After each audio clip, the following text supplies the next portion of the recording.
नमस्कार मु आपणक प्रियर देवव्रत आपण मानक स्वागत करुच्ची आपण prior YouTube channel DP entrance को पिला माने गत काली आमे डिस्कशन करथिले यार पार्ट 1 जो तरे कि हम प्रीवियस ईयर रो संपूर्ण क्वेश्चन तक डिस्कशन कर देथिले आज यार बाकी थिबा पार्ट 2 सीरीज रे आमे यार बाकी अतिरिक्त प्रश्न किछि आमे करिबा तो काल विलंब न करी प्रथम थर हम चैनल को देखुचंती एबे ही लाइक शेयर सब्सक्राइब करी ऑल नोटिफिकेशन को ऑन कर दियंतु जेपरि कि आपण कोनोसी वीडियो मिस न करंती आसंतु आगे जीवा प्रथम प्रश्न आड़ी की पठन काहींकी अपरिहार्य अटे तो जेतबळे पिला माने पढ़ंती सेतबळे नुआ नुआ शब्द वाक्य गठन एवं लेखक मानकर उन्नत लेखन शैली को सहित परिचित हुअंती तो यह से मानकर निजर भाषार प्रयोग को शुद्ध करथाय पिला माने उन्नति आनी थाय पिला माने ठीक अछि तो शुद्ध भाषा एवं उन्नत शैली शिक्षा निमंते ए जिंसटा करा दैथे option number B is the right answer next जीवा 2 नंबर को पिला को कोन दैछि पिला मान देखिबा पठन अर्थबोध निमंत कहार आवश्यकता अधिका तो जदि आमे केउठी अटके जीवा को हेबो बा विराम चिन्ह न जानिबा किंबा व्याकरण अनुଯାयी कर्ता क्रियार संपर्क न बुझिबा तेबे धाडीर प्रकृत अर्थ उल्टा पलटा होई जे पिला माने जेपरि कि जेपरि एठारे परिश्रा करंतु नाही तो जोरिमना हेबो तो एठी कमा बदली रे अर्थ बदली जो पिला माने ठीक अछि अरे बुझी पाइलनि कि जदि लिखाई प्रश्न कि एठारे परिश्रा करंतु नाही कमा कले जोरिमना हबो ठीक अछि जदि म कमाटा को हटाई देबी से कोन हे जिवो एठारे परिश्रा करंतु नाही जदि करिवो माने मना जदि करिवो ताहाले जोरिमना हबो पिला माने ठीक अछि ना बुझी पाइलनि तो option number C is the right answer तो व्याकरणगत शब्दावली आ गोटे विराम चिन्हर अधिक आवश्यकता रही पिला माने नेक्स्ट देखिबा 3 नंबर प्रश्न कोन दैछि उत्तम पठन पई काहे कि निहाती आवश्यकता रही तो पिला माने जो उत्तम पठन बा जणे एतले भल पाठक हेबो पई प्रत्येक शब्द को शुद्ध एवं स्पष्ट भावे उच्चारण करिवा प्रथम शर्त पिला माने भूल उच्चारण कले श्रोता भूल अर्थ बुझियो पिला माने तो शुद्ध उच्चारणटा निहाती भावे दरकार पिला माने तो next option number B is the right answer केउ कारणटी पई हुए तो पिलाटी ठीक भावे पठन करि पारे नाही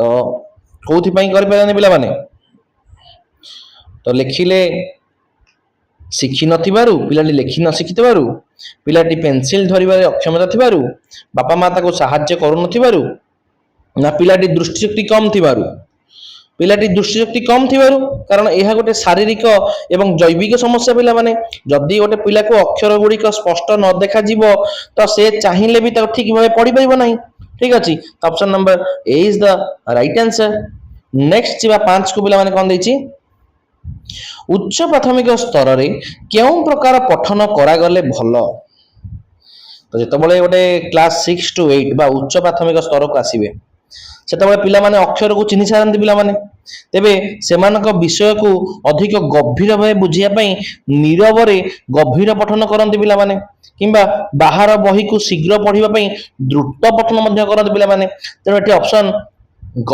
गभीर पठन भी पारे द्रुत पठन भी पिला माने पारे किंतु साधारणतः देखिया गले गभीर पठनटा बेसी एप्रोप्रिएट हो ठीक अछि option number B is the right answer ठीक अछि नेक्स्ट 6 को जो कोन दैछि प फ ब भ उच्चारण पई केउ अंगटी सहायक करि थाए तो म ऑलरेडी कहूची प फ ब भ तो प वर्ग रे जाउछ पिला माने तो एटे ओष्ठ वर्ग रे जाउची तो उच्चारण करे समय रे उभय ओठटा परस्पर को छुई तांती ओष्ठ बंद न कर जदि याको उच्चारण करे असंभव पिला माने ठीक अछि ताको ओष्ठ वर्ण बोली कहआ जीवो option number C is the right answer ठीक अछि तो भल से जानचो क च ट त प क ता मु द ओ ठीक अछि ऑलरेडी मु थ्योरी क्लास रे करिची जो मान न देखछन तो देखि आसन प्रथमे प्लेलिस्ट अवेलेबल अछि ओडिया रो पार्ट 1 पार्ट 2 रे रहिची पिला माने ठीक अछि पठन पाई केउ कामटी श्रेणी रे शिक्षक माने बारंबार करिबा उचित तो गोटे पठन पाई ସବୁବେଳେ ଶିଶୁ କେନ୍ଦ୍ରିକ ଶିକ୍ଷା ଯଦି ଆମେ ଅନୁସନ୍ଧାନ କରିବା ତ ତା ଅନୁଯାୟୀ ଶ୍ରେଣୀରେ ପରିବେଶ ଭୟମୁକ୍ତ ହେବା ଦରକାର, ଗୋଟେ ଆନନ୍ଦଦାୟକ ହେବା ଉଚିତ। ପିଲାମାନେ ପିଲାଟି ଯଦି ଖୁସିରେ ପଢିବ ତେବେ ତାର ପଠନ ଅଭ୍ୟାସଟା ସବୁବେଳେ ସ୍ୱାଭାବିକ ରହିବ ପିଲାମାନେ, ଠିକ ଅଛି। ବାକି ସେ ଯୋଉ କହିଲା କି ଧମକ ଦବ ବା ଧମକ ଦେବା କିମ୍ବା ସବୁବେଳେ ପରୀକ୍ଷା ନେବା ଦ୍ୱାରା ପିଲାମାନଙ୍କ ମନରେ ଭୟ ଆସେ ପିଲାମାନେ, ଯାହା ଫଳରେ ସେ ଶିକ୍ଷକ ଗୋଟେ ପ୍ରତିବନ୍ଧକ ସୃଷ୍ଟି ଆସିବ ପିଲାମାନେ। ତେଣୁ option number D is the right answer, ଆନନ୍ଦଦାୟକ ପରିସ୍ଥିତିରେ ପଠନ କରିବା, ଠିକ ଅଛି। 8 କୁ ଯିବା ପିଲାମାନେ କଣ ଦେଇଛି, ଉଚ୍ଚ ପଠନ କାହାକୁ କୁହାଯାଏ? ତ ଉଚ୍ଚ ପଠନ ପିଲାମାନେ କାହାକୁ କୁହାଯାଏ? ଉଚ୍ଚ ପଠନକୁ ଅନ୍ୟ ଅର୍ଥରେ ସ୍ୱର ପଠନ ବୋଲି କହନ୍ତି ପିଲାମାନେ, ଲାଉଡ ରିଡିଂ, ଯାହାର ମୁଖ୍ୟ ଗୁଣ ହଉଛି କଣ, ପାଠକୁ ବଡ ପାଟିରେ ସସ୍ୱର ତାକୁ ଗୋଟେ ଆରୋହ ଆଉ ଅବରୋହ କରିବା ପିଲାମାନେ, ଏବଂ ସ୍ପଷ୍ଟ ଉଚ୍ଚାରଣ ସହିତ ପଢିବା, ଯେମିତି ଅନ୍ୟମାନେ ତାକୁ ଭଲସେ ଶୁଣିପାରିବେ। ତ ବାକ୍ୟରେ ଥିବା ଶବ୍ଦ ଗୁଡିକର ସ୍ପଷ୍ଟ ଭାବେ ଉଚ୍ଚାରଣ କରି ପଢିବା। Option number D is the right answer, ଠିକ ଅଛି। ଆଜି ଆମେ এই ୟୁନିଟର ସମ୍ପୂର୍ଣ୍ଣ କ୍ୱେଶ୍ଚିନ କଭରେଜ କରିବା ହେଲା, ତ ଜମା ବି ସ୍କିପ୍ ନ କରି ଲାଷ୍ଟ ପର୍ଯ୍ୟନ୍ତ ଦେଖନ୍ତୁ ପିଲାମାନେ, ଠିକ ଅଛି। ନିହାତି ଭାବେ ଗୁରୁତ୍ୱପୂର୍ଣ୍ଣ କ୍ଲାସଟି ରହିବ ଏଇଟା। ପଠନ କେତେ ପ୍ରକାରର? ତ ପଠନ ଦୁଇ ଭାରି ବିଭକ୍ତ ପିଲାମାନେ, ଗୋଟେ ହଉଛି ସରବ ପଠନ ଆଉ ଗୋଟେ ନିରବ ପଠନ ପିଲାମାନେ, ଠିକ ଅଛି। ତ ଦୁଇ ଭାରି ବିଭକ୍ତ, option number A is the right answer. Next କୁ ଯିବା 10 କୁ ପିଲାମାନେ କଣ ଦେଇଛି, ଗଭୀର ପଠନର ଲକ୍ଷ୍ୟ କେଉଁଟି ଅଟେ? ତ ଗଭୀର ପଠନ ଯାହା, ନିବିଡ଼ ପଠନ ସେଇଆ, ଇଣ୍ଟେନ୍ସିଭ ରିଡିଂ, ଯୋଉଥିରେ ଗୋଟେ ପିଲାଟି କେବଳ ଉପରୁ ପଢେ ନାହିଁ ପିଲାମାନେ, ବରଂ ବିଷୟବସ୍ତୁକୁ ଭିତରେ ଥିବା ପ୍ରକୃତ ଭାବ ଏବଂ ଜ୍ଞାନକୁ ସମ୍ପୂର୍ଣ୍ଣ ଭାବେ ବୁଝିଥାଏ ପିଲାମାନେ, ଠିକ ଅଛି। ତ ପଢିବାର ଜ୍ଞାନକୁ ଅଗ୍ରଗତି ସହିତ ବୋଧ ଜ୍ଞାନକୁ ହାସଲ କରିବା ପିଲାମାନେ। Option number she is the right answer. Sorry, next ଦେଖିବା 11 କୁ ଯିବା ପିଲାମାନେ କଣ ଦେଇଛି, ଗଭୀର ପଠନ କେଉଁଥିପାଇଁ କରାଯାଇଥାଏ? ଯେତେବେଳେ ପୂର୍ବ ପ୍ରଶ୍ନ ସହିତ ଜଡିତ ପିଲାମାନେ ଏଇଟା, ତ ପାଠ୍ୟପୁସ୍ତକରେ ଥିବା ତଥ୍ୟ, ବିଜ୍ଞାନ କିମ୍ବା ପ୍ରବନ୍ଧର ଗୂଢ ଅର୍ଥକୁ ବୁଝି ନିଜର ଜ୍ଞାନର ସୀମାକୁ ବଢାଇବା ପାଇଁ ଗଭୀର ପଠନ କରାଯାଏ ପିଲାମାନେ, ଠିକ ଅଛି। ତ ଜ୍ଞାନର ଅଭିବୃଦ୍ଧି ପାଇଁ option number B is the right answer. Next ଯିବା 12 କୁ, ବ୍ୟାପକ ପଠନର ଉଦାହରଣ କେଉଁଟି ଅଟେ? ତ ବ୍ୟାପକ ପଠନ ବା ଏକ୍ସଟେନ୍ସିଭ ରିଡିଂ ପିଲାମାନେ, ଯାହା ମାନେ ହଉଛି କଣ, ନିଜ କୋର୍ସ ବହି ବାହାରୁ ଆନନ୍ଦ ପାଇବା ପାଇଁ ବା ସାଧାରଣ ଜ୍ଞାନ ବଢେଇବା ପାଇଁ ଆମେ ବାହାର ମାଗାଜିନ କିମ୍ବା ଖବର କାଗଜ ପଢିଥାଉ ପିଲାମାନେ, ତ ୟାକୁ ହିଁ କୁହାଯାଏ ପିଲାମାନେ ଗୋଟେ ବ୍ୟାପକ ପଠନ। ତ ପାଠ୍ୟପୁସ୍ତକ ଛାଡି ଅନ୍ୟ ବହି ଯଥା ଗପ ବହି, ଉପନ୍ୟାସ, ସମ୍ବାଦପତ୍ର, କବିତା ଇତ୍ୟାଦି ପଢିବାକୁ ବୁଝାଏ ପିଲାମାନେ। Option number she is the right answer. Next ଯିବା 13 କୁ ପିଲାମାନେ କଣ ଦେଇଛି, କେଉଁଟି ବ୍ୟାପକ ପଠନର ପ୍ରକ୍ରିୟା ଅଟେ? ତ ବ୍ୟାପକ ପଠନରେ ପ୍ରତ୍ୟେକ କଠିନ ଶବ୍ଦର ବ୍ୟାକରଣକୁ ଖୋଳାଯାଏ ନାହିଁ ପିଲାମାନେ, ପିଲାଟି ସମ୍ପୂର୍ଣ୍ଣ ଗପ କିମ୍ବା କବିତାରୁ ଗୋଟିଏ ଶ୍ୱାସରେ ପଢି ତାକୁ ମଜା ନେଇଥାଏ ପିଲାମାନେ, ଠିକ ଅଛି, ଗୋଟେ ପ୍ଲିଜର ପାଇଁ ପଢିଥାଏ ପିଲାମାନେ। ତ ସାମଗ୍ରିକ ଭାବେ ପଠନ କରି ତାର ରସ ଆସ୍ୱାଦନ କରିବାକୁ ବୁଝାଏ ପିଲାମାନେ। Option number she is the right answer, ଠିକ ଅଛି। ନେକ୍ସଟ 14 କୁ ଯିବା ପିଲାମାନେ କଣ ଦେଇଛି, ଶବ୍ଦ ମାଧ୍ୟମରେ ପଠନ କାହାକୁ କୁହାଯାଏ? ତ ଗୋଟେ ଫ୍ଲାସ କାର୍ଡ ମେଥଡ, ଗୋଟେ ଶବ୍ଦ ପଦ୍ଧତି ପିଲାମାନେ, ଯୋଉଟା କି ପ୍ରାଥମିକ ସ୍ତରରେ ପିଲାମାନେ ଗୋଟେ ଗୋଟେ କରି ଅକ୍ଷର ନ ପଢାଇ ପୁରା ଶବ୍ଦ ଲେଖାଥିବା କାର୍ଡ ଦେଖାଇଲେ, ଯଥା ଘର, ବହି ପଢିବାକୁ ଦିଆଯାଏ ପିଲାମାନେ। ତ ବିଭିନ୍ନ ପରିଚୟ ଶବ୍ଦ ଗୁଡିକ କାର୍ଡରେ ଲେଖି ପିଲାମାନଙ୍କୁ ପଢିବାକୁ ଦିଆଯାଇଥାଏ ପିଲାମାନେ। Option number D is the right answer. Next ଯିବା 15 କୁ ପିଲାମାନେ କଣ ଦେଇଛି, ନିରବ ପଠନ ଭାଷା ଜ୍ଞାନ ବୃଦ୍ଧି ପାଇଁ କାହିଁକି ଆବଶ୍ୟକତା ରହିଛି? ତ ଯେତେବେଳେ ଆମେ ପାଟି ନ କରି ମନେ ମନେ ପଢୁ, ସେତେବେଳେ ଆମେ ଆଖି ଶୀଘ୍ର ଶବ୍ଦକୁ ଗ୍ରହଣ କରିଥାଏ ପିଲାମାନେ, ପାଟିରୁ ସ୍ୱର ବାହାରିବା ସମୟ ନଷ୍ଟ ହୁଏ ନାହିଁ ପିଲାମାନେ, ତେଣୁ କମ ସମୟରେ ଅଧିକ ପାଠକୁ ଆମେ ବୁଝିଥାଉ ପିଲାମାନେ। Option number B is the right answer. Next ଯିବା 16 ନମ୍ବରକୁ ପିଲାମାନେ, ତାପରେ ଲାଇକ୍ ସେୟାର ସବସ୍କ୍ରାଇବ କରି ଅଲ ନୋଟିଫିକେସନକୁ ଅନ୍ କରିଦିଅନ୍ତୁ, ଯେପରିକି ଆପଣ କୌଣସି ଭିଡିଓର ନୋଟିଫିକେସନକୁ ମିସ୍ ନ କରିବେ। କେଉଁ ପଠନ ପନ୍ଥାଟି ଆନନ୍ଦଦାୟକ ପଠନ ନୁହେଁ?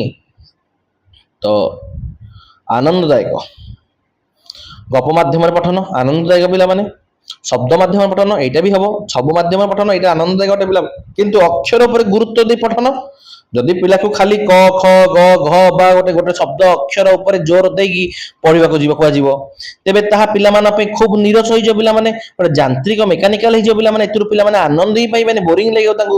Option number she is the right answer. Next ଯିବା 17 କୁ। ବ୍ୟାପକ ପଠନ ବିକାଶ ପାଇଁ ଶିକ୍ଷକ କେଉଁ କାମଟି କରିବେ? ତ ବ୍ୟାପକ ପଠନ ପଢେଇଲା ବେଳେ ତାହେଲେ ପିଲାଟି ଯେଉଁ ବିଷୟରେ ଆଗ୍ରହୀ ଶିକ୍ଷକ ତାକୁ ସେହି ବିଷୟରେ ବହି ପଢିବାକୁ ଦେବେ। ପିଲାମାନେ ଲାଇବ୍ରେରୀରୁ ଆଣିକି ଦେବେ, ସେଇଟା ଗୋଟେ ତାର ଭଲ ଅଭ୍ୟାସ ପିଲାମାନେ। ତେଣୁ ତ ପିଲାଙ୍କ ରୁଚି ଉପରେ ଗୁରୁତ୍ୱ ଦେଇ ପିଲାମାନଙ୍କୁ ଅନ୍ୟ ବହି ଲେଖା ବହି ପଢିବା ପାଇଁ କହିବା, ଏଇଟା ହିଁ ପିଲାମାନେ ହବ। Option number D is the right answer. Next ଯିବା 18 କୁ। ପିଲାମାନେ କଣ ଦେଇଛି? ବର୍ଣ୍ଣାନୁକ୍ରମିକ ପଦ୍ଧତି କାହାକୁ କୁହାଯାଏ? ତ ଏହା ଗୋଟେ ପିଲାମାନେ ପାରମ୍ପରିକ ପଦ୍ଧତି। ଏଥିରେ ପିଲାଟି ପ୍ରଥମେ ଗୋଟେ ଗୋଟେ କି ବର୍ଣ୍ଣ ବା ଅକ୍ଷରକୁ ଚିହ୍ନେ, ତାପରେ ବର୍ଣ୍ଣମାଳାର କ୍ରମ ଅନୁଯାୟୀ ପଢିବା ଶିଖିଥାଏ। ପିଲାମାନେ ବର୍ଣ୍ଣରୁ ସେହି ବର୍ଣ୍ଣର ଚିହ୍ନଟ କରିବା। Option number D is the right answer. Next ଯିବା 19 କି। ପିଲାମାନେ କଣ ଦେଇଛି? ଉଚ୍ଚାରଣ ବେଳେ ଆମେ କାହା ଉପରେ ଗୁରୁତ୍ୱ ଦେବା? ତ କହିବା ବା ପଢିବା ସମୟରେ ସବୁବେଳେ ଜରୁରୀ ଗୁଣ ହଉଛି କଣ? ତାର ସ୍ପଷ୍ଟତା, ତା କ୍ଲାରିଟି। ଅକ୍ଷର ଏବଂ ଶବ୍ଦ ଗୁଡିକ ସ୍ପଷ୍ଟ ଉଚ୍ଚାରଣ ନଥିଲେ ଶ୍ରୋତା ତାକୁ କିଛି ବୁଝିପାରିବ ନାହିଁ ପିଲାମାନେ। ଠିକ ଅଛି, ତ ସ୍ପଷ୍ଟ ଉଚ୍ଚାରଣ ନିହାତି ଭାବେ ଗୁରୁତ୍ୱପୂର୍ଣ୍ଣ ପିଲାମାନେ। ଠିକ ଅଛି, ଉଚ୍ଚାରଣ ସମୟରେ option number she is the right answer. Next ଦେଖିବା 20 ନମ୍ବର କଣ ଦେଇଛି? ନୀରବ ପଠନରେ ପାଠକ କଣ କରିଥାଏ? ତ ସାଇଲେଣ୍ଟ ରିଡିଂ ରେ ସଂଜ୍ଞା ହଉଛି ପିଲାମାନେ କଣ? ଓଠ ବା ବାକ୍ ଯନ୍ତ୍ର ନ ହଲେଇ କୌଣସି ପାଟି ନ କରି କେବଳ ଆଖି ଏବଂ ମସ୍ତିଷ୍କ ସାହାଯ୍ୟରେ ମନେ ମନେ ପାଠ ପଢିବା ପିଲାମାନେ। ତ ଉଚ୍ଚାରଣ ନ କରି ମନେ ମନେ ପଢିବା। Option number B is the right answer. Next ଯିବା 21 କି। କଣ ଦେଇଛି ପିଲାମାନେ ଦେଖିବା? ନୀରବ ପଠନ କେଉଁଥିପାଇଁ ଆବଶ୍ୟକ ଅଟେ? ଯେତେବେଳେ ଆମେ ଶବ୍ଦର ବାହାର କରୁନାହୁଁ, ଆମେ ପୁରା ଶକ୍ତି ବିଷୟରେ ଅର୍ଥ ମାନେ ପୁରା ଶକ୍ତି ବିଷୟ ଅର୍ଥ ଭାବକୁ ଭଲସେ ବୁଝିବାକୁ ଲାଗେ ପିଲାମାନେ। ତେଣୁ ଗଭୀର ଚିନ୍ତନ ଏବଂ ଅର୍ଥବୋଧ ଅଣ୍ଡରଷ୍ଟାଣ୍ଡିଂ ପାଇଁ ନୀରବ ପଠନ ହିଁ ପିଲାମାନେ ଶ୍ରେଷ୍ଠ ଅଟେ, ଅର୍ଥବୋଧ ପାଇଁ ନୁହେଁ ପିଲାମାନେ। ଠିକ ଅଛି, ନୀରବ ପଠନ ପାଇଁ କଣ ଆବଶ୍ୟକ? ଅର୍ଥବୋଧ ହିଁ ପ୍ରଥମେ ଆବଶ୍ୟକ। Option number she is the right answer. ବାକି ସବୁ ଜାଗା ପିଲାମାନେ ଆବଶ୍ୟକ ନୁହେଁ। ନୀରବ ପଠନର ଆବଶ୍ୟକତା କେଉଁଠି ଅଧିକ ଦେଖାଯାଇଥାଏ? ତ ଯେତେବେଳେ ଆମେ ଗୋଟେ ଲାଇବ୍ରେରୀରେ ପଢିଥାଉ ପିଲାମାନେ ବା ପାଠାଗାରରେ ଅନେକ ପିଲା ଏକାଠି ବସି ପଢନ୍ତି ପିଲାମାନେ, ଯେଉଁଠାରେ ଯଦି କେହି ବଡ ପାଟିରେ ପଢିବେ ତେବେ ଅନ୍ୟମାନଙ୍କର ଅସୁବିଧା ହେବ। ତେଣୁ ଏଠାରେ ସମ୍ପୂର୍ଣ୍ଣ ଶାନ୍ତି ବଜାୟ ରଖିବା ନୀରବ ପଠନ ପାଇଁ ନିହାତି ଭାବେ ଜରୁରୀ ପିଲାମାନେ। Option number A is the right answer. ଠିକ ଅଛି, ନେକ୍ସଟ ଯିବା 23 କି। କଣ ଦେଇଛି? କେଉଁ କାରଣଟି ବନାନ ଅଶୁଦ୍ଧିର କାରଣ ହୋଇପାରେ? ତ ବନାନ ଅଶୁଦ୍ଧି, ଭୁଲ ମୁଦ୍ରଣ, ନା ଭୁଲ ଲିଖନ, ନା ଚକ୍ଷୁ ଭାଗରେ ଦୋଷ, ଏସବୁ ଗୋଟେ ବନାନ ଭୁଲ ହୁଏ ନାହିଁ ପିଲାମାନେ। କିନ୍ତୁ ବାକ୍ ଯନ୍ତ୍ରରେ ଦୋଷ ହେଲେ, ଗୋଟେ ସ୍ପିଚ ଅର୍ଗାନ ଯଦି ତାର ଦୁର୍ବଳ ହେଇଯିବ, ଯଦି ତାର ଆମର ଓଠ କିମ୍ବା ଜିଭ, ଦାନ୍ତ, କଣ୍ଠ ଆଦି ଯଦି କୌଣସି ତ୍ରୁଟି ଥାଏ, ପିଲାଟି ଶୁଦ୍ଧ ଉଚ୍ଚାରଣ କରିପାରେ ନାହିଁ ପିଲାମାନେ। ତ ଭାଷା ଶିକ୍ଷାରେ ନିୟମ କଣ ଅଛି? ଯେମିତି ଉଚ୍ଚାରଣ ସେମିତି ଲିଖନ ପିଲାମାନେ। ତ ଭୁଲ ଉଚ୍ଚାରଣ କଲେ ବନାନ ବି ସ୍ୱାଭାବିକ ଭାବେ ଭୁଲ ହେଇଯିବ ପିଲାମାନେ। ତେଣୁ option number she is the right answer. Next ଯିବା ପିଲାମାନେ 24 ନମ୍ବର କୁ। କଣ ଦେଇଛି? ତଳ ଶ୍ରେଣୀରେ ବନାନ ଅଶୁଦ୍ଧି ଦୂରକରଣ କରିବା ପାଇଁ ଶିକ୍ଷକ କଣ କରିବେ ନାହିଁ? ପିଲାମାନଙ୍କୁ ସ୍ନେହ କରିବେ? କାହିଁ କରିବେନି, କରିବେ। ପିଲାମାନଙ୍କୁ ତାଙ୍କ ଭୁଲଟା ସୁଧାରିବା ପାଇଁ ବାଟ ଦେଖେଇବେ, ଏଇଟା ବି ଠିକ ଅଛି। ପିଲାମାନଙ୍କୁ ନିଜେ ତାଙ୍କର ଭୁଲଟି ବାହାର କରିବାକୁ କହିବେ, ଇଏ ବି ଠିକ ଅଛି ପିଲାମାନେ। ପିଲାମାନଙ୍କୁ ବନାନ ଅଶୁଦ୍ଧି ପାଇଁ ଶାସ୍ତି ଦେବେ। ତ ପିଲାମାନେ ଆରଟି ଆକ୍ଟ 2009 ଅନୁଯାୟୀ, ଆଧୁନିକ ଶିକ୍ଷା ଶାସ୍ତ୍ର ଅନୁଯାୟୀ ପିଲାମାନଙ୍କୁ ଶାରୀରିକ ବା ମାନସିକ ପନିଶମେଣ୍ଟ ବା ଦଣ୍ଡ ପିଲାମାନେ ସମ୍ପୂର୍ଣ୍ଣ ଭାବେ ନିଷେଧ କରାଯାଇଛି। ଭୁଲ କରିବା ହେଉଛି ଗୋଟେ ଶିଖିବାର ଏକ ଅଂଶ ପିଲାମାନେ। ଭୁଲ କଲେ ହିଁ ପିଲା ଶିଖିବ, ଶାସ୍ତି ଦେଲେ ପିଲା ଡରିବ, ଶିଖିପାରିବନି, ତ ତମ ସତତା ଖୋଲି କହିବ ନାହିଁ। ଠିକ ଅଛି, option number B is the right answer. Next ଯିବା 25 ନମ୍ବର କୁ। କଣ ଦେଇଛି? ବାରମ୍ବାର ଭୁଲ କରୁଥିବା ଶବ୍ଦ ଗୁଡିକ ନିରାକରଣ କରିବା ପାଇଁ ଶିକ୍ଷକ କଣ କରିବା ଉଚିତ? ଯଦି ଗୋଟେ ପିଲା କିଛି ନିର୍ଦ୍ଦିଷ୍ଟ ଶବ୍ଦ ବାରମ୍ବାର ଭୁଲ କରୁଛି, ତେବେ ଶିକ୍ଷକ ତାକୁ ଗାଳି ନ କରି ଖେଳ ମାଧ୍ୟମରେ କାର୍ଡର ବ୍ୟବହାର କରି କିମ୍ବା କୌଣସି ଗୋଟେ ମଜାଦାର କାର୍ଯ୍ୟ ଜରିଆରେ ସେହି ଶବ୍ଦ ଗୁଡିକ ବାରମ୍ବାର ପଢିବେ ଏବଂ ଦେଖିବାର ସୁଯୋଗ ଦେବେ ପିଲାମାନେ। ତ ଦୃଶ୍ୟ ଏବଂ ଶ୍ରାବ୍ୟ ଉଭୟ ମାଧ୍ୟମରେ ଭୁଲ ସଂଶୋଧନ ଶୀଘ୍ର ହୋଇଥାଏ ପିଲାମାନେ। ତ ଆନନ୍ଦଦାୟକ ପରିସ୍ଥିତିରେ ଶବ୍ଦ ଗୁଡିକ ପଠନ ପାଇଁ ସୁଯୋଗ ଦିଆଯାଏ। Option number B is the best answer. Next ଯିବା ପିଲାମାନେ 26 ନମ୍ବର କୁ। ପିଲାମାନେ କଣ ଦେଇଛି? लिखन काहाकू कुहा जाए तो राइटिंग माने केवल खातार किसी गारी देवा कॉपी करदेवा नुहे पिला माने लिखन प्रकृत अर्थ होउची निजर भावना को एभली भावे स्पष्ट रे लिपिबद्ध करवा जहाँकि अन्य मानक सहज रे पढ़ी बुझी पारे पिला माने तो अन्य माने बुझी पारला परी भाषा रे निज लिखिबा option number C is the right answer next जीवा 27 नंबर को पिला माने कोन देछि केउ कथाटी लेखारे रखिबा उचित नुहे तो लेखारे नुआ विचार रखिबा कल्पना करिबा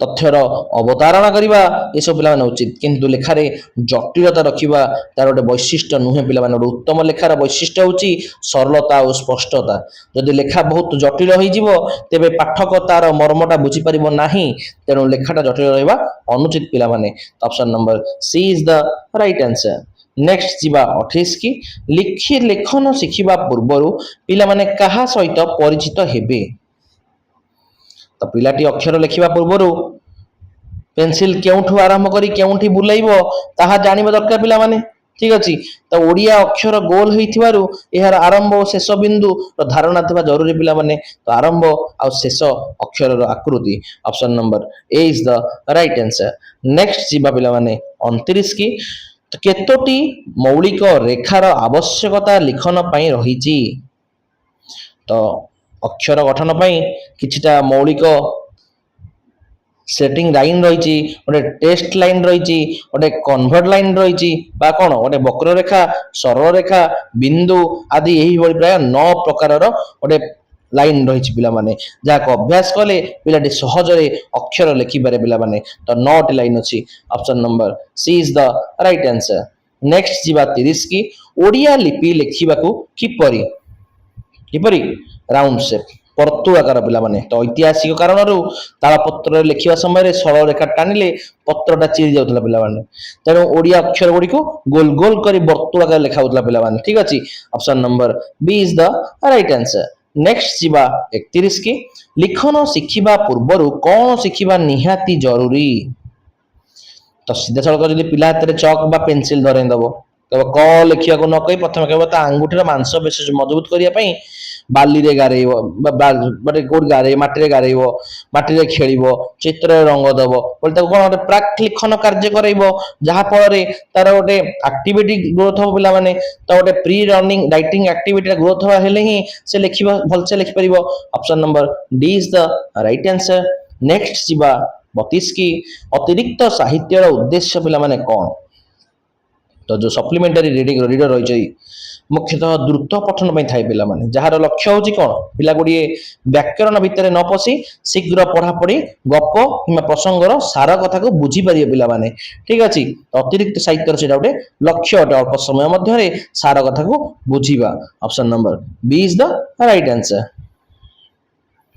अतिरिक्त साहित्य पई जो प्रकार पद्धति ग्रहण करा जाय थाए ताहा कौन अटे तो अतिरिक्त साहित्य साधारणतः कौन बटे गप एकांकिका प्रबंध आकार थाए पिला माने गद्य रूप में थाए तेणु यह पढ़ेबा पई गद्य शिक्षादान सरलीकृत पद्धति ही प्रयोग करा जाय पिला माने तो गद्य साहित्य व्यवहार करबा पद्धति option number C is the right answer next जीवा 34 की अतिरिक्त पाठर पठन पई केउ पठनटी श्रेयस्कर अटे तो अतिरिक्त पाठ्यटा बही गुड़िक लंबा लंबा गल्प होता है पिला जदि पिलाटी गोटे गोटे शब्द बड़ पाटी पढ़ बहुत समय लगे तेणु मन मन शीघ्र पढ़ाई नीरव एवं द्रुत पठन दरकार पिला माने तो साइलेंट एंड रैपिड रीडिंग ही सब बेस्ट उपाय पिला माने option number B is the right answer D भी यही पारे पिला माने किंतु बी टा ही सब बेस्ट हम नेक्स्ट जीवा कोठी की 35 की ठीक अच्छे भल लगुच लाइक कर दियो बहुत बहुत धन्यवाद अतिरिक्त पाठदान बेले शिक्षक कौन करने दरकार जो पिला ए पर्यंत देखते बहुत बहुत धन्यवाद लास्ट पर्यंत देखु आम संपूर्ण सिलेबस कवर करवा कौन भी क्वेश्चन आम स्किप करवा नहीं ठीक अच्छे स्किप कले तमर ही असुविधा ठीक अच्छे ତ ଅତିରିକ୍ତ ପାଠନ ବେଳେ ଶିକ୍ଷକ କଣ କରିବା ଦରକାର? ଯେହେତୁ ଅତିରିକ୍ତ ସାହିତ୍ୟର ମୁଖ୍ୟ ଲକ୍ଷ୍ୟ ଆନନ୍ଦ ପାଇବା ଏବଂ ଦ୍ରୁତ ପଠନ କରିବା, ଶିକ୍ଷକ ସେଠାରେ ଗୋଟେ ଗୋଟେ କଠିନ ଶବ୍ଦର ଅର୍ଥ ବୁଝେଇ ଦେବେ ଆଉ ବ୍ୟାକରଣ ବିଶ୍ଳେଷଣ କରି ସମୟ ନଷ୍ଟ କରିବା ଦରକାର ନାହିଁ ପିଲାମାନେ, ଯାହାକି ପିଲାମାନଙ୍କ ପଠନ ଗତିକୁ କମେଇ ଦେଇଥାଏ। ତ କଠିନ ଶବ୍ଦାନୁଶୀଳନ କରିବା ସେଇଟା ଦରକାର ନାହିଁ ପିଲାମାନେ। Option number D is the right answer. Next ଯିବା 36 କି କଣ ଦେଇଛି? କେଉଁଟି ପ୍ରାକ୍ ଲିଖନର ବିକାଶ ପାଇଁ କାର୍ଯ୍ୟ ଅଟେ? ତ ପିଲାମାନେ ତ ପ୍ରାକ୍ ଲିଖନ ଆକ୍ଚୁଆଲି ଏଇଟା ଗୋଟେ ଫାଇନ୍ ମଟର ସ୍କିଲ୍ ପିଲାମାନେ, ଗୋଟେ ସୂକ୍ଷ୍ମ ମାଂସପେଶୀୟ ପରିଚାଳନା ଅଟେ। କୋଉଟା? ଫୁଲ ବା ପତ୍ରକୁ ଗୋଟିଏ ଧାଡିରେ ସଜେଇବା ପିଲାମାନେ, ଠିକ ଅଛି। ତ ଫୁଲ ବା ପତ୍ରକୁ ଧାଡିରେ ସଜେଇବା ଦ୍ୱାରା ପିଲାଟି ଆଖି ଏବଂ ଆଙ୍ଗୁଳି ମଧ୍ୟରେ ଗୋଟେ ସମନ୍ୱୟ ରକ୍ଷା କରିଥାଏ ପିଲାମାନେ, ଯାହା ପରବର୍ତ୍ତୀ ସମୟରେ ଗୋଟିଏ ଧାଡି ଅକ୍ଷର ଲିଖିବାରେ ସାହାଯ୍ୟ କରିଥାଏ ପିଲାମାନେ। Option number D is the right answer. Next ଯିବା କୋଉଠିକି? 36 ନମ୍ବରକୁ କଣ ଦେଇଛି? ଭାବ ପ୍ରକାଶ ପାଇଁ କେଉଁଟି ଏକ ସ୍ୱାଭାବିକ ମାଧ୍ୟମ ଅଟେ? ତ ଆମେ ଦୈନନ୍ଦିନ ଜୀବନରେ କଥାବାର୍ତ୍ତା କଲାବେଳେ ବା ନିଜର ମନ କଥା କହିଲା ବେଳେ ସାଧାରଣତଃ ବାକ୍ୟକୁ ବ୍ୟବହାର କରିଥାଉ ପିଲାମାନେ, ଯାହା ଗଦ୍ୟର ରୂପ ଅଟେ। ଆମେ ଗୀତ ଗାଇବା ବା କବିତାକୁ ପଦ୍ୟ ଗାଇଲେ ସବୁବେଳେ ଭାବକୁ ପ୍ରକାଶ କରୁନାହୁଁ ପିଲାମାନେ, ତେଣୁ ଗଦ୍ୟଟା ହିଁ ସବୁର ସ୍ୱାଭାବିକ ଅଟେ ପିଲାମାନେ। Option number she is the right answer.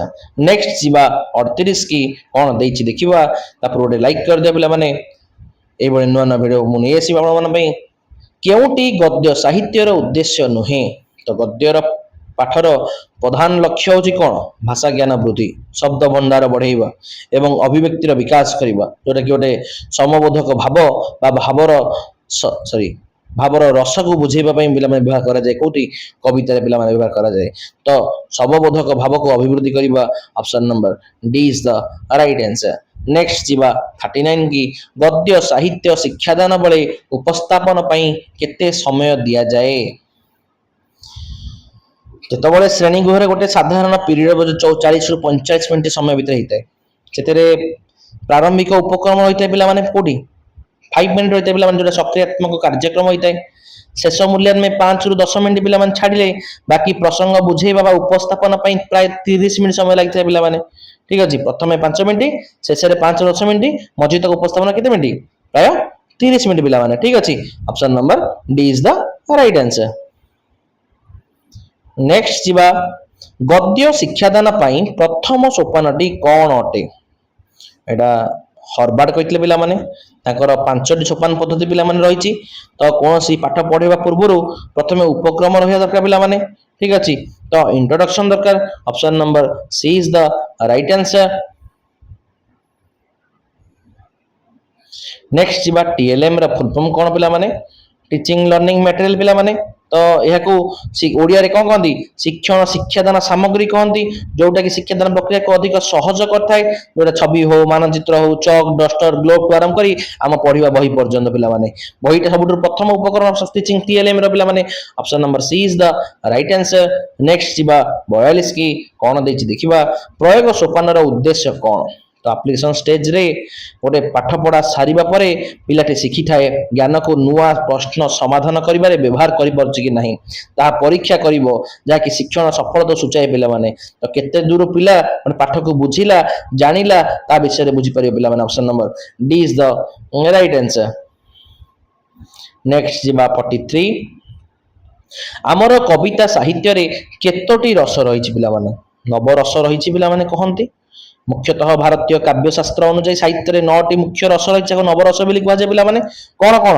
ପ୍ରଥମ ହେଉଛି ଶୃଙ୍ଗାର, ଦ୍ୱିତୀୟ ବୀର, ତୃତୀୟ କରୁଣ, ଚତୁର୍ଥ ରୌଦ୍ର, ପଞ୍ଚମ ହାସ୍ୟ, ଷଷ୍ଠ ଭୟାନକ, ସପ୍ତମ ବିଭୀଷ୍ୟ, ଅଷ୍ଟମ ଅଦ୍ଭୁତ ଆଉ ନବମ ହେଉଛି ଶାନ୍ତ। ତାକୁ କଣ କହନ୍ତି? ନବରତ୍ନ ବୋଲି, ନବରସ ବୋଲି କହନ୍ତି ପିଲାମାନେ, ଠିକ ଅଛି। ନେକ୍ସଟ ଯିବା 44 କୁ ପିଲାମାନେ କଣ ଦେଇଛି? କେଉଁଟି କବିତାର ପାଠର ଉଦ୍ଦେଶ୍ୟ ଅଟେ? ତ କବିତାଟା ପଢିବା, ପଦ୍ୟ ବା କବିତାର ମୂଳ ଲକ୍ଷ୍ୟ ହେଉଛି କଣ?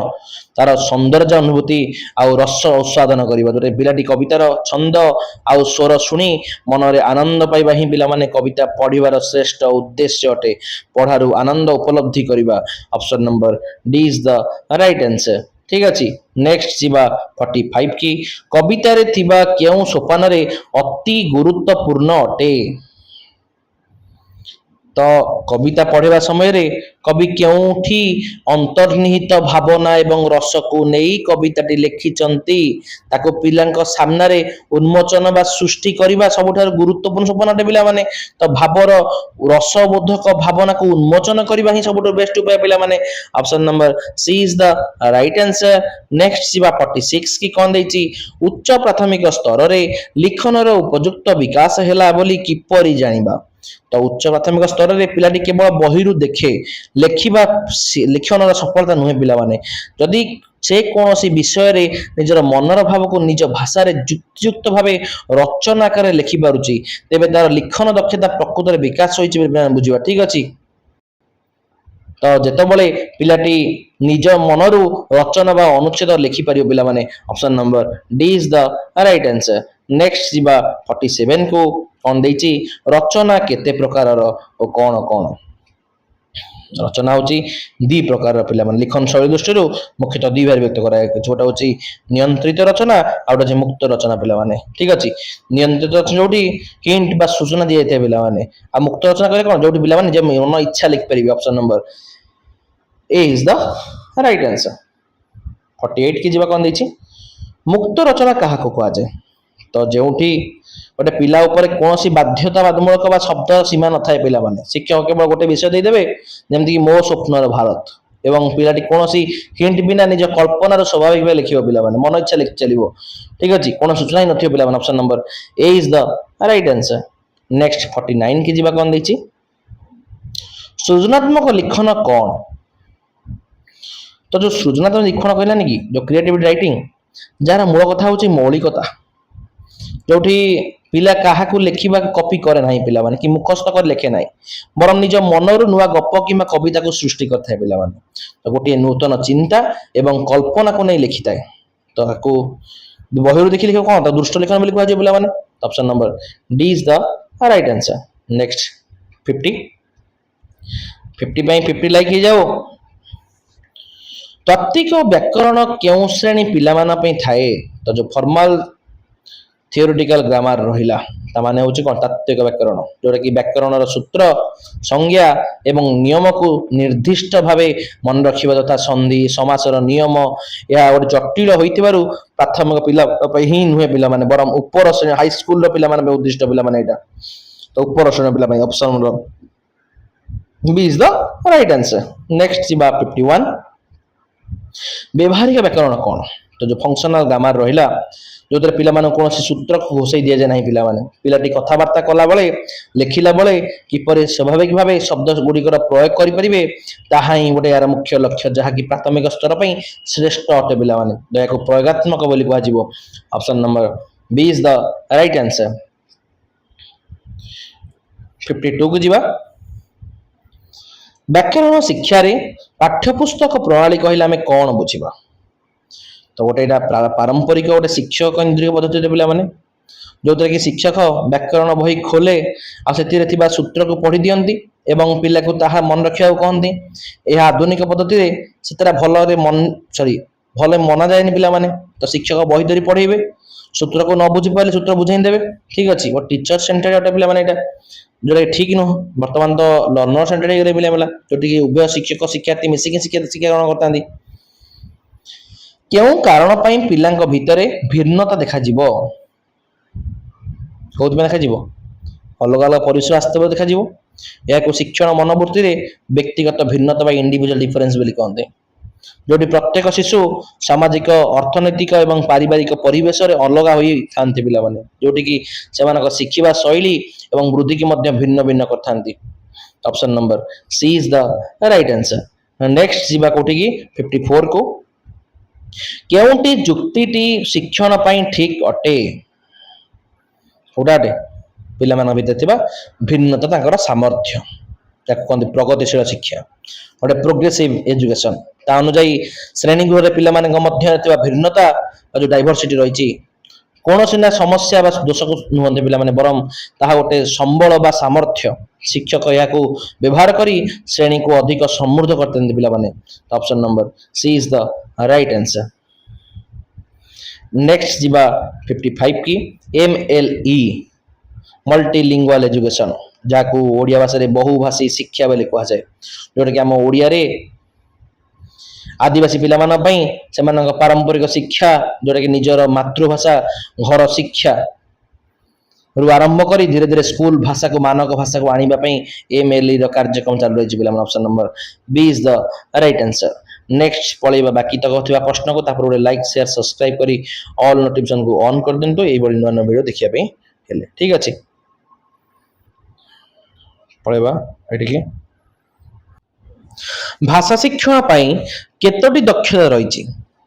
ତ ଅଲରେଡି କହିଛି, ଆମର 9ଟି ଉପଦକ୍ଷତା ସହିତ 4ଟି ଦକ୍ଷତା ସହିତ 5ଟି ଉପଦକ୍ଷତା ମିଶି 9ଟି ଦକ୍ଷତା ରହିଛି ପିଲାମାନେ। ଶ୍ରବଣ, କଥନ, ପଠନ, ଲିଖନ ସହିତ ଅନ୍ୟ ଉପକଥା ଯେମିତିକି ବ୍ୟାକରଣ ପ୍ରୟୋଗ, ସୃଜନଶୀଳତା ଦେଇକି ମିଶେଇ ସମୁଦାୟ 9ଟି ଦକ୍ଷତା ଅଛି ପିଲାମାନେ।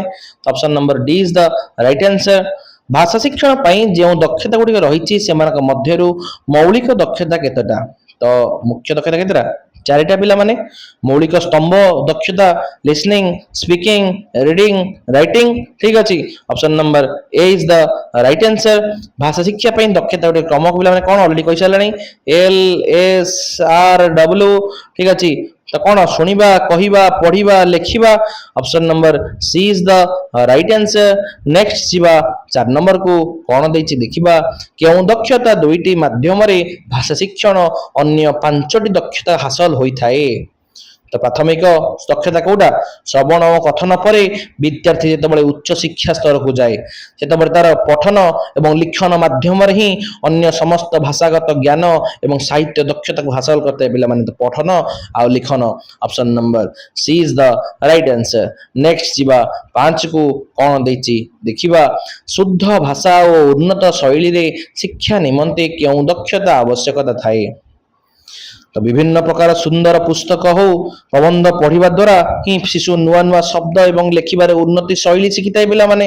ତ ପଠନ ଦକ୍ଷତା ହିଁ ସବୁଠୁ ଉନ୍ନତି ବା ଭାଷା ଶିକ୍ଷା ପାଇଁ ଦରକାର। Option number A is the right answer.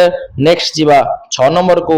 ବୋଧ ଶକ୍ତିର ବିକାଶ ଏବଂ ଜ୍ଞାନ ଲାଭର ଅଭିବୃଦ୍ଧି ପାଇଁ ଯେଉଁ ପଠନ କରାଯାଏ ତାକୁ କଣ କୁହନ୍ତି? ତ ବିଭିନ୍ନ ପ୍ରକାରର କଣ କହନ୍ତି, ନିବିଡ଼ ଏବଂ ଗଭୀର ପଠନ ମାଧ୍ୟମ ବୋଲି କୁହାଯାଏ ପିଲାମାନେ, ଯାହାକୁ ତାତ୍ତ୍ୱିକ ପଠନ ବା ଇଣ୍ଟେନ୍ସିଭ ରିଡିଂ ବୋଲି କୁହାଯାଏ, ଯୋଉଠି କି ପାଠ୍ୟପୁସ୍ତକ ବିଷୟବସ୍ତୁକୁ ଜ୍ଞାନ ଆହରଣ କରିବା ପାଇଁ ଏହି ପଠନ କରାଯାଏ ପିଲାମାନେ। Option number C is the right answer. Next ଯିବା 7କୁ, କଣ ଦେଇଛି ଦେଖିବା। ଶିଶୁ ନିଜର ରୁଚି ଅନୁଯାୟୀ ଅଧିକ ଜାଣିବା ପାଇଁ ଯେଉଁ ପଠନ କରେ ତାକୁ କଣ କୁହନ୍ତି? ତ ଶିଶୁ ଆନନ୍ଦ ପାଇଁ ନିଜ ରୁଚିରେ ପାଠ୍ୟପୁସ୍ତକ ବହି ବାହାରୁ ପଢିବାକୁ ବ୍ୟାପକ ପଠନ ବୋଲି କହନ୍ତି ପିଲାମାନେ। ଠିକ ଅଛି, ଏକ୍ସଟେନ୍ସିଭ ରିଡିଂ ବୋଲି କହନ୍ତି ତାକୁ ପିଲାମାନେ। Option number C is the right answer. Next ଦେଖିବା କଣ ଦେଇଛି। ଶ୍ରେଣୀରେ ପାଠ୍ୟପୁସ୍ତକ ପଠନ କେଉଁ ପଠନର ଅନ୍ତର୍ଭୁକ୍ତ ଅଟେ?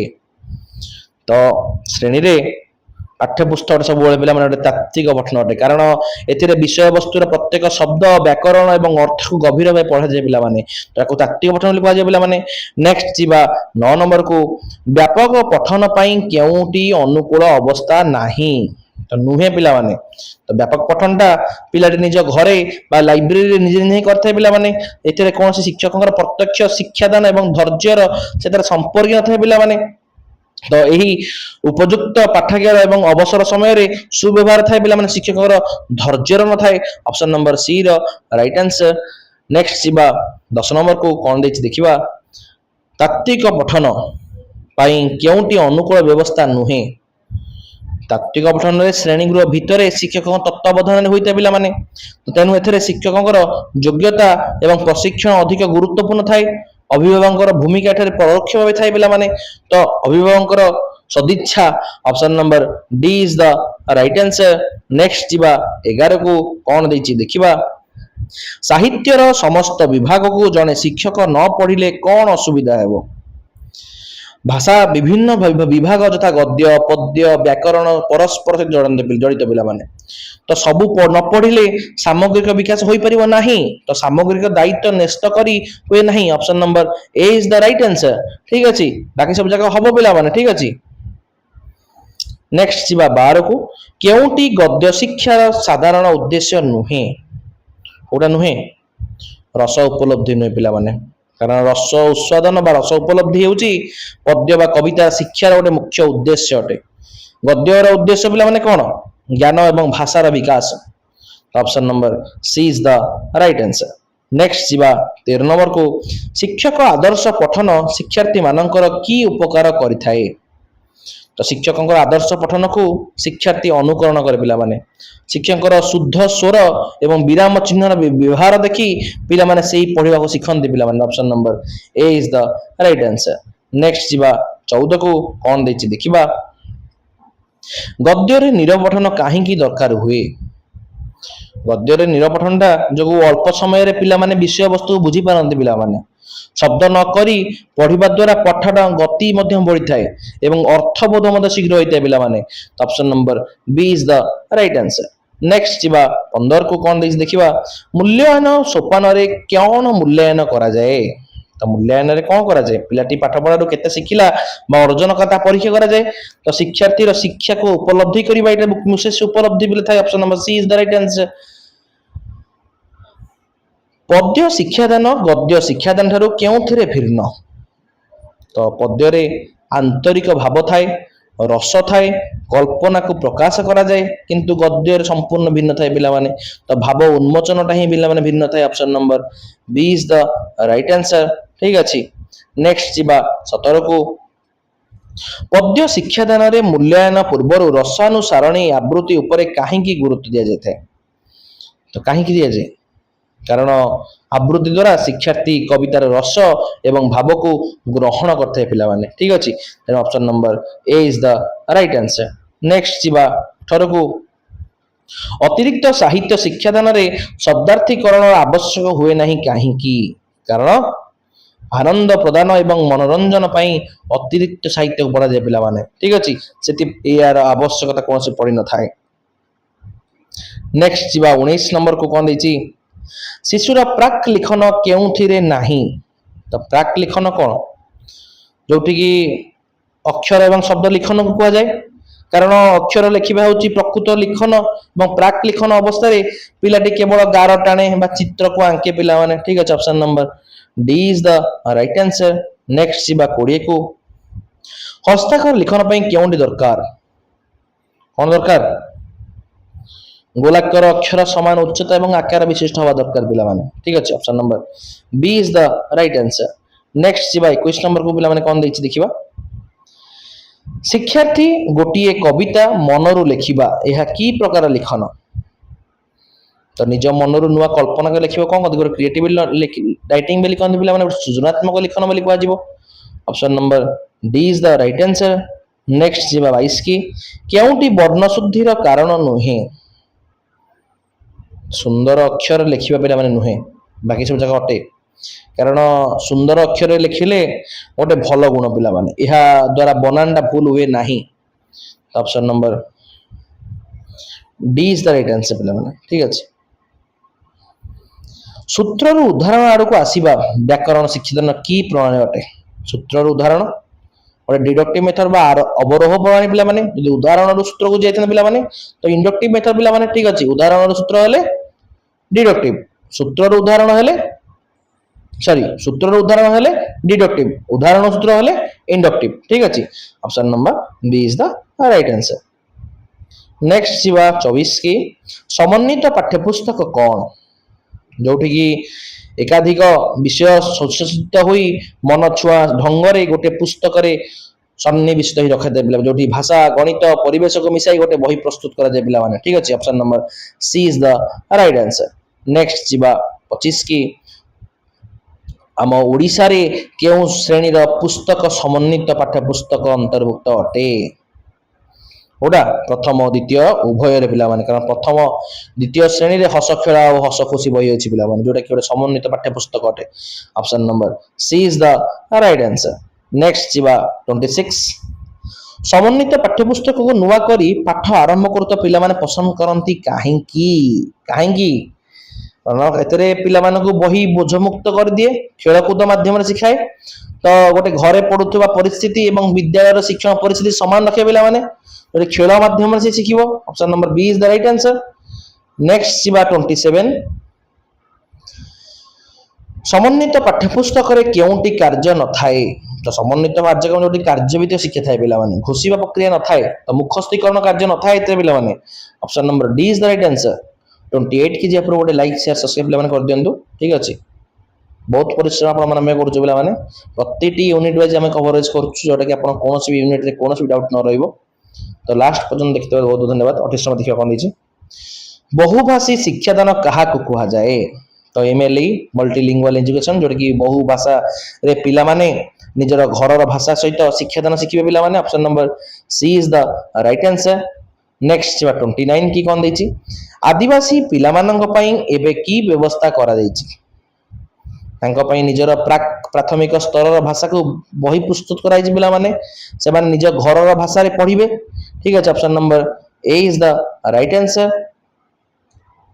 30 की जीवा पे कौन देती संख्यालघु भाषा संप्रदाय पाई घर भाषा रे शिक्षा देवा पाई संविधान क्यों धारा रही